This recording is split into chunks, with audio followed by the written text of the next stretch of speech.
Сайн байцгаана уу. За уур амьсгалын өөрчлөлт Монголд арга хэмжээний хүрээнд ахлахын гэр сурагчдын дунд зохион байгуулж байгаа цуврал хичээлүүдийн төгсгөлд заах дүгнэлт хичээлийг та бүхэнд танилцуулах гэж байна.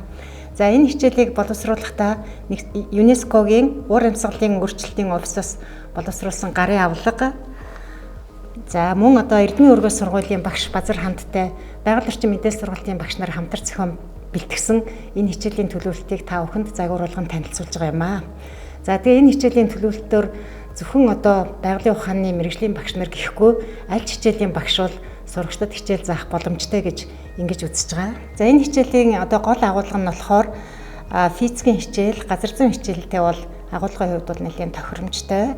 За тэгээ ерөнхийдөө бэлтгэх хугацаа 25 минут, за хичээл үргэлжлэх хугацааг 60-аас 80 минут гэж тооцож байгаа.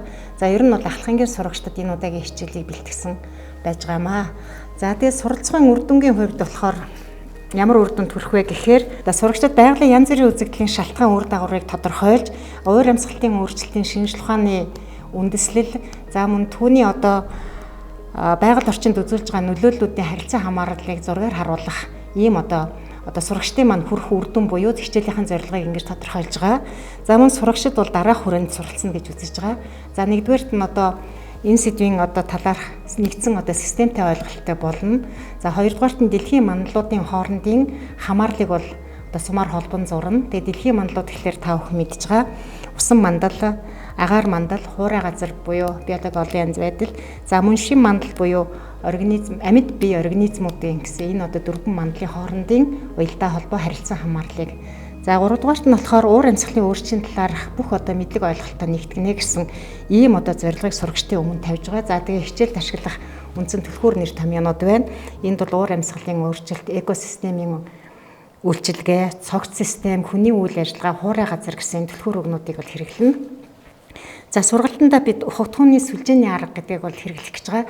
За тэгэхээр ер нь бол энэ ухамтгуун сүлжээний арга гэдэг нь юу хэлдэг вэ гэхээр хүүхдийн шинжлэх ухааны мэдлэгт гаргасан өөрчлөлтийг илрүүлэхийн тулд ухамтгууны сүлжээг ашигладаг ийм арга байж байгаа. Тэгээ өөрөөр хэлбэл нэг ухамтгуун нь нөгөө ухамтгуунд яаж нөлөөлдөг юм бэ? Өөрөөр хэлбэл нэг зүйлд гарч байгаа өөрчлөлт нь нөгөө зүйлд бас ямар байдлаар өөрчлөгддөг вэ гэдэг энэ хоорондын динамик холбоо гаргадаг ийм зүйл байж байгаа. Энийг та бүхэн бол хичээлд өргөн ашигладаг учраас заавал тайлбарлах албагүй. За тэгээ энэ хичээлээр бол хоёр үндсэн зорилтыг бол хэрэгжүүлнэ гэх энэ болохоор багшийн зорилго гэсэн үг. За энд нэгдүгээрт нь өмнөх хичээлүүдээр судалсан уур амьсгалын өөрчлөлт ба хуурай газар хоорондын харилцан хамаарал уялдаа холбоог бол зургаар харуулна. За хоёрдугаарт нь болохоор эдгээр холбоосууд нь хуурай газрын экосистем болон хүний амьдрал ахуйд яаж нөлөөлдөг вэ гэдгийг илрүүлэх ийм зүйлийг хэлнэ. Тэгээ та бүхэнд өгж байгаа энэ слайд дээр тод ногоон өнгөөр дандаа багшид өгөх зөвлөмжийг бол тайлбарлаж өгсөн байгаа бас анхаараарай. За дараа нь хичээлийн бэлтгэлд зориулаад юунуудыг бол тавьж өгч байгаа. За ерөнхийдөө хичээлийн танилцуулга гэхээр сая бол би үндсэндээ бол та бүхэн танилцуулсан. Тэгээд бидний хичээлд ашигласан тэр ЮНЕСКО-оос гарсан гарын авлага бол энд байж байгааг та бүхэн бол харж байна. За энэ хичээлийг чиглүүлэхэд явахдаа бол хоёр үндсэн зүйлийг бол нэлээд анхаарч явна. За энд болохоор нэгдүгээрт нь болохоор сурагчдтай сурагчдаас гарч байгаа санаануудыг цуглуулна. За хоёрдугаарт нь болохоор ярилцлага хийхдээ хоёр асуудлын хүрээнд бол ярилцлагыг хөтөлж явна. Энэ юу гэхээр бид яагаад байгаль орчны өөрчлөлт санаа зовдөг вэ? За хоёрдугаарт нь болохоор энэ нь хүний ахуй амьдрал болоод ургамал амьтдад ямар үр дагаварт хүрч болох вэ гэдгийг бол харж явна. За гуравдугаарт анхаарах нэг зүйл бол эдгээр ойлголтыг хооронд нь холбон зурж тэмдэглэнэ. За тэгээ сурагчдын гаргасан зарим санаа нь бидний тарааж өгч байгаа картуудтай бол давхцахыг бол үгүйсгэхгүй гэсэн. За хажууд байгаа гарын авлагыг бол түрүү та бүхэн тайлбарлсан байж байгаа. Та бүхэн хичээл бэлтгэхдээ бидний өгсөн хөтөлбөрөөс гадна энэ гарын авлагыг бол бас давхар судалж болно. За энэ дээр болохоор хичээлд ашиглах гэж байгаа хэрэглэх түүнүүдийг тавьсан байна. Тэр нэгдүгээрт нь нэмж судлах кейсүүд байж байгаа. За хоёрдугаарт нь болохоор хичээлд ашиглах дэлгэцийн том цаас шаардлагатай. За мөн багуудад ажиллах картууд байгаа багцлсан. За ингээд бол мэдээж урьдчилаад энэ бүхнийг хичээл заахаа өмнө та бүхэн бэлтгэсэн байна гэдгийг бол багш нар маань сайн ойлгож байгаа. За ингээд хөтөлбөр тавсаргаж байгаа 3 хавсралтыг та бүхэн харж байна. Хавсралт нэгт нь болохоор энэ экосистемүүдийн хоорондын хамаарлыг харуулсан бүдүүвч байна. За хоёрдугаарт нь хичээлд хооронд нь холбож ухагтхуунуудыг хооронд нь холбоход ашиглах картууд байна. 3 дугаарт нь болохоор энэ ухагтхууныг ойлгохын тулд бас хэрэглэгдэж магадгүй судлах кейсүүдийг бол өгсөн байж байгаа. За одоо энд болохоор нөгөө танилцуулах хичээлийн маань үндсэн үйл ажиллагааг бол 30 минут гэж очиод 4 алхмаар тодорхойлсон. За нэгдүгüүрт нь сурагчдыг 5 бүлэг болгож хуваана. Уур амьсгалын судалгаа, нийгмийн судалгаа, усны судалгаа, хуурай газар буюу биологийн олон янз байдлын судалгаа, хөдөө аж ахуйн судалгаа гэсэн 5 бүлэгт бол сурагчдыг хуваана. За гэхдээ энэ хажууд байгаа зургуудыг бас та бүхэнд хэлийн нөгөө бидэнтэй хичээлийн төлөвлөлтийг хамтарч хийсэн Базар хаан багш маань бас энэ хичээлээ өөрийнхөө сургууль дээр заадварсан. Яг тэр хичээлийн бодит зургуудыг бол энд үзүүлсэн байж байгаа. За ингээд баг болгонд одоо нөгөө картуудаа өгнө, судлах кейсүүдээ өгнө. За ингээд сурагчдыг одоо судалгааны баг болгоод ингээд хооронд нь ажиллуулж байгаа. За хоёр дахь алхам маань болохоор энэ картуудад бичсэн уур амьсгалын өөрчлөлттэй холбоотой ойлгох тухтгууныг ярилцаад тэдгээрийн харилцан хамаарлыг уялдаа холбоог одоо дэлгэцийн том цаасан дээр наагаад тэгээ уялдаа холбоог нь зурж тэмдэглэж байгаа. За энэ явцдаа ойлгомжгүй ойлголтыг мэдхийн тулд нөгөө кейсүүдээ тус бүрд нөгсөн нэг кейс өгж байгаа. Энийг бас уншиж мэдлэгээ бол хөгжүүлэх юм боломжтой байж байгаа. За ингээд дараа нь багууд бол дуусах ёстой. Хамгийн гол нь энэ картуудаа бүгдийг нь бол холбосон байх ёстойг бол багш явцад нь анхааруулж байна.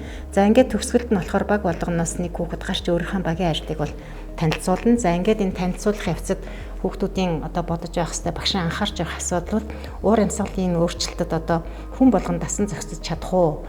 Хэрвээ одоо чаддаг бол юунаас болох вэ? Боловсролоос хамаардаг юм уу? Тэр хүний цуглуулсан эд хөрөнгө нөөц боломжоос нь болдог юм уу? Эсвэл өөр хүчин зүйл үү? Магадгүй зарим одоо хүмүүс нь уур амьсгалын өөрчлөлтөд дасан зохицохгүйгаас болоод өөр тишээгээ одоо нүүд цагаачлах ийм явдалд хүрдэг гэдгийг бас давхар бодолцох юм шаардлагатай.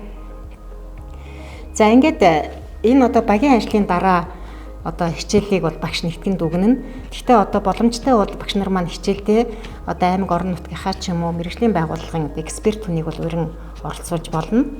За хэрвээ одоо эксперт урилаа гэхэд энэ хүн маань зөвхөн одоо ихтгэл презентацийн танилцуулах биш хичээлийн одоо үйл явцыг бол ажиглаад одоо багуудын танилцуулгыг сонссны дараа нэгдсэн дүгнэлт өгч өөрөө бас дүгнж өгөх ёстой.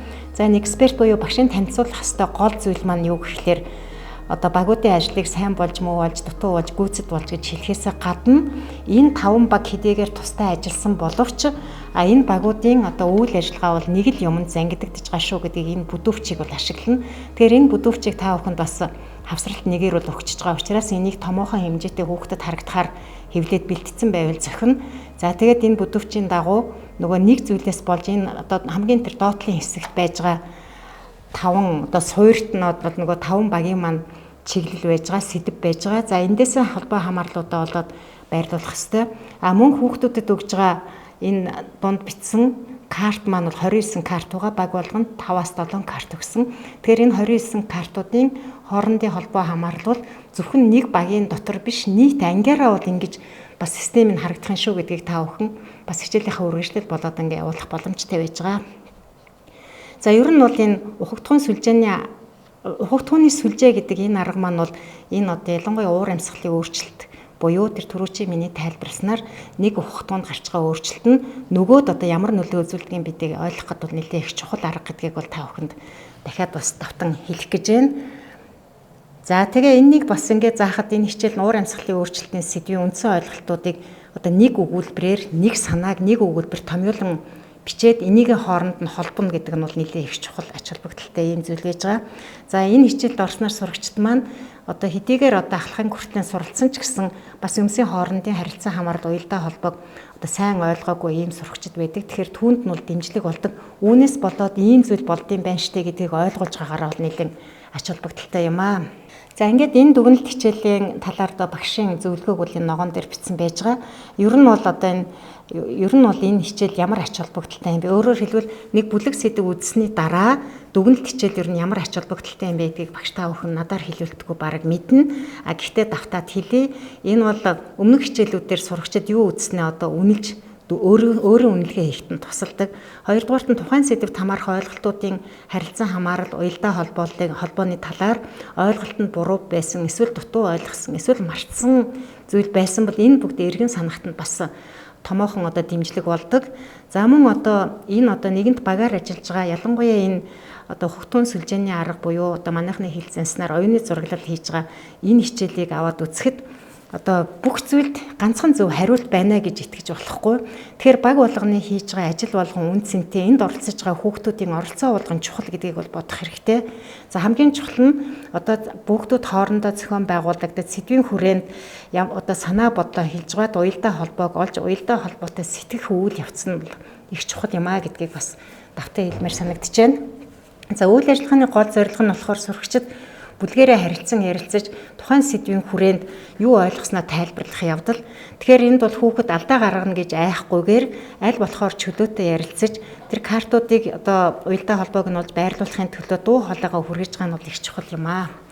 За мөн одоо энэ хичээлээс гадна бусад багш нараа бол оролцоод бол бас нэн сайн одоо тухайлбал төршлөх хурлах технологийн багш нар одоо энэ хичээлүүдээр ч юм уу хамтраад ч юм уу эсвэл одоо тухайн өөрийнхөө хичээлийн агуулгад оруулаад ч юм уу уур амьсгалын өөрчлөлтийн хуурай газар хүний амьдралд нөлөөлж байгаа үзүүлэх нөлөөг харуулсан бүтээл хийх зураг зурдаг юм уу баримл барьдаг юм уу энэ зүйлийг одоо бүтээлийг бас хийвэл их үр дүнтэй гэж үзэж байна. За одоо энд болохоор зөвхөн одоо хүн гэхгүйгээр хүнээс цаана одоо бусад амьд биетүүдийг бол бас бодох хэрэгтэй. Жишээлбэл одоо нэг мод огтлоод хөрөөдөө хайчлаа гэхэд өнөөдөр би түлээний модтой юу ч юм уу ямар нэгэн материал хийх одоо модтой болж байгаа нь сайн боловч нөгөө талд тэр модон дээр амьдарч байсан амьтад одоо бусад зүйлс яах вэ гэдгийг одоо бодох ийм боломжийг бол сурагчдад олгох юм аа. За ингийн слайд дээр та бүхэнд өгөх гэж байгаа нөгөө 29 картын зураг байж байна. Тэгэхээр нөгөө 5 баг болгонд өгөх гэж байгаа картууд маань бол ингэж харагдаж байна. За тэгэхээр энийг бол яг ингээд хэлбэрээр нөхч учраас та бүхэн ингээ хайчлаад өнгийн цаасан дээр хайчлаад хичээлд ашиглах боломжтой. За энд болохоор бас энэ одоо энэ картууд дээр бичсэн ухагдхуунуудыг хоорондын харилцан хамаарлын олд сурахт нь одоо дэмжлэг болох зориултайгаар уншиж судлах кейсүүдийг бол бас өгсөн байж байгаа. За тэгэхээр энийг бол та бүхэн одоо хичээлд ашиглах боломжтой.